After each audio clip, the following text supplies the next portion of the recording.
అమరమైన నీ చరితం, విమలమైన నీ రుధిరం, ఆత్మీయముగా ఉత్తేజపరచిన పరివర్తన క్షేత్రము.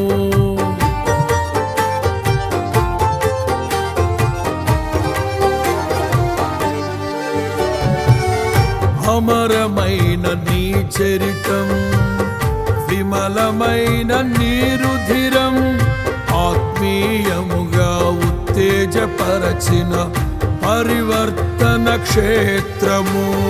ఇన్నాళ్ళుగా నన్ను స్నేహిల్చి ఇంతగా ఫలింపచేసితివి. ఈశ్వర సంపదనంతటితో అభినయించినే పాడెదను.